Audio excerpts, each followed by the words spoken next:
না চাওক, অন্তিম দিনত আমাৰ বঙাইগাঁও সমষ্টি বিশেষকৈ বঙাইগাঁও বিধান পৰিষদৰ যিসকল আমাৰ যুৱ পৰিষদ আছে আৰু যুৱ পৰিষদে আজি তেওঁলোকে বাইক ৰেলী আয়োজন কৰিছে। মই ভাবোঁ এই বাইক ৰেলীত মোটামুটি 1000 বাইকৰ ওপৰত হাজাৰতকৈ বেছি সংখ্যক বাইক এই বাইক ৰেলীত অংশগ্ৰহণ কৰিব। আৰু আমি আপোনালোকক ক'বলৈ পাই সুখী হৈছোঁ যে এই বাইক ৰেলী যিটো বাইক ৰেলী হ'ব, এইটো স্বতঃস্ফূৰ্তভাৱে যুৱকসকল ওলাই আহিছে আৰু তেওঁলোকে তাৰমানে নিজৰ খৰচেৰে পেট্ৰল চেট্ৰল ভৰাই তেওঁলোকে ইয়ালৈ এই বাইক ৰেলী তেওঁলোকে সহযোগ কৰিছে। কিমান দূৰত্ব সামৰি লৈছে এই বাইক ৰেলীয়ে? নাই, এই বাইক ৰেলীটো মোটামুটি 30 কিলোমিটাৰ হ'ব, মোটামুটি 30-35 কিলোমিটাৰ হ'ব। মানে সমষ্টিটো গোটেই ঘূৰিব? সমষ্টিটো ঘূৰিব। কেনেকুৱা দেখিছে এতিয়া আপোনাৰ 7টাকৈ সমষ্টি ইতিমধ্যে ঘূৰিছে, পাকা বেতবাৰীও আপুনি ঘূৰিছে, কেনেকুৱা দেখিছে? নাই, মই কি কয় 10টা বিধানসভা সমষ্টি আছে, তাৰ পাকা বেতবাৰী সমষ্টিটো অলপ ব্যতিক্ৰম সমষ্টি, তাৰমানে তাত ধৰ্মীয় সংখ্যালঘু লোকৰে পৰিপূৰ্ণ এটা সমষ্টি। কিন্তু আমি যোৱাকালি তাত পদযাত্ৰা কৰিছোঁ আৰু পদযাত্ৰাত হাজাৰ ৰাইজৰ যিয়ে তাৰমানে তাত অংশগ্ৰহণ আমাৰ লগত আপোনাৰ সহযোগী হৈছে। আমি তাৰ পৰা এই কথাটো অনুভৱ কৰিছোঁ যে পাকা বেতবাৰীৰ নিচিনা সমষ্টিৰ পৰা আমি যথেষ্ট সংখ্যক ভোট লাভ কৰিবলৈ সক্ষম হ'ম।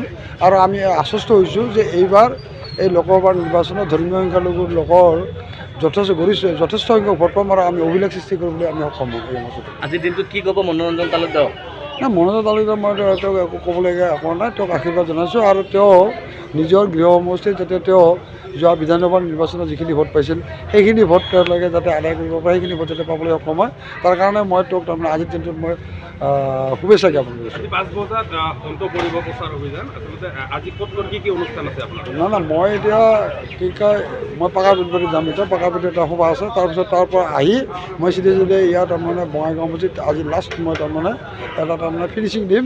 3 ঠাইত মানত মই যাম। অন্তিম প্ৰশ্নত কিমান ভোটত জয়যুক্ত হোৱাৰ সম্ভাৱনা আছে? মই চাওক, মই আগতে যেতিয়া প্ৰথম মই আপোনালোকৰ ওচৰত এনেধৰণে বাইক দিছিলোঁ, তেতিয়া মই কৈছিলোঁ 2 লাখ ভোটত জিকিম। আজিৰ দিনটোত আমি 5 লাখ ভোটত জিকিম বুলি আমি ক'ব পাৰোঁ। কালি মুখ্যমন্ত্ৰী আহিছিল বঙাইগাঁৱত আৰু এইবাৰ মুখ্যমন্ত্ৰী হাতী চিহ্নত ভোট দিব। নাই, এইটো আমাৰ কাৰণে সৌভাগ্য যে বৰপেটাবাসী ৰাইজৰ কাৰণে বা মোৰ কাৰণে সৌভাগ্য যে মোৰ ভোটাৰ আমাৰ মাননীয় মুখ্যমন্ত্ৰী হিমন্ত বিশ্ব শৰ্মা ডাঙৰীয়া হোৱাৰ ক্ষেত্ৰত মই তাৰমানে নিজকে গৌৰৱ অনুভৱ কৰিছোঁ। এনেই উৎসাহ কেনেকুৱা দেখিছে বঙাইগাঁওবাসী? বঙাইগাঁওবাসীৰ উৎসাহ তাৰমানে আদৰণীয় আৰু আমি এই উৎসাহে আমাক যে আগুৱাই লৈ যাব এই কথাটো মই নিশ্চিত হৈছোঁ। নাই চাওক, অন্তিম দিনত আমাৰ বঙাইগাঁও সমষ্টি বিশেষকৈ বঙাইগাঁও বিধান পৰিষদৰ যিসকল আমাৰ যুৱ পৰিষদ আছে আৰু যুৱ পৰিষদে আজি তেওঁলোকে বাইক ৰেলী আয়োজন কৰিছে। মই ভাবোঁ এই বাইক ৰেলীত মোটামুটি 1000 বাইকৰ ওপৰত হাজাৰতকৈ বেছি সংখ্যক বাইক এই বাইক ৰেলীত অংশগ্ৰহণ কৰিব। আৰু আমি আপোনালোকক ক'বলৈ পাই সুখী হৈছোঁ যে এই বাইক ৰেলী যিটো বাইক ৰেলী হ'ব, এইটো স্বতঃস্ফূৰ্তভাৱে যুৱকসকল ওলাই আহিছে আৰু তেওঁলোকে তাৰমানে নিজৰ খৰচেৰে পেট্ৰল চেট্ৰল ভৰাই তেওঁলোকে ইয়ালৈ এই বাইক ৰেলী তেওঁলোকে সহযোগ কৰিছে। কিমান দূৰত্ব সামৰি লৈছে এই বাইক ৰেলীয়ে? নাই, এই বাইক ৰেলীটো মোটামুটি 30 কিলোমিটাৰ হ'ব, মোটামুটি 30-35 কিলোমিটাৰ হ'ব। মানে সমষ্টিটো গোটেই ঘূৰিব? সমষ্টিটো ঘূৰিব। কেনেকুৱা দেখিছে এতিয়া আপোনাৰ 7টাকৈ সমষ্টি ইতিমধ্যে ঘূৰিছে, পাকা বেতবাৰীও আপুনি ঘূৰিছে, কেনেকুৱা দেখিছে? নাই, মই কি কয় 10টা বিধানসভা সমষ্টি আছে, তাৰ পাকা বেতবাৰী সমষ্টিটো অলপ ব্যতিক্ৰম সমষ্টি, তাৰমানে তাত ধৰ্মীয় সংখ্যালঘু লোকৰে পৰিপূৰ্ণ এটা সমষ্টি। কিন্তু আমি যোৱাকালি তাত পদযাত্ৰা কৰিছোঁ আৰু পদযাত্ৰাত হাজাৰ ৰাইজৰ যিয়ে তাৰমানে তাত অংশগ্ৰহণ আমাৰ লগত আপোনাৰ সহযোগী হৈছে। আমি তাৰ পৰা এই কথাটো অনুভৱ কৰিছোঁ যে পাকা বেতবাৰীৰ নিচিনা সমষ্টিৰ পৰা আমি যথেষ্ট সংখ্যক ভোট লাভ কৰিবলৈ সক্ষম হ'ম। আৰু আমি আশ্বস্ত হৈছোঁ যে এইবাৰ এই লোকসভাৰ নিৰ্বাচনত ধৰ্মীয় সংখ্যালঘুৰ লোকৰ যথেষ্ট সংখ্যক ভোট পাম আৰু আমি অভিলেখ সৃষ্টি কৰিবলৈ আমি সক্ষম হ'ম। এই সমষ্টিত আজিৰ দিনটোত কি ক'ব মনোৰঞ্জন তালুকদাৰক?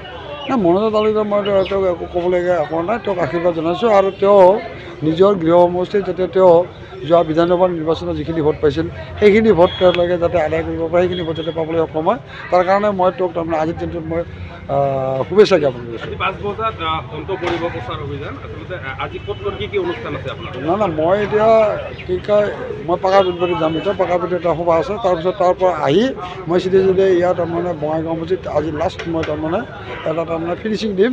3 ঠাইত মানত মই যাম। অন্তিম প্ৰশ্নত কিমান ভোটত জয়যুক্ত হোৱাৰ সম্ভাৱনা আছে?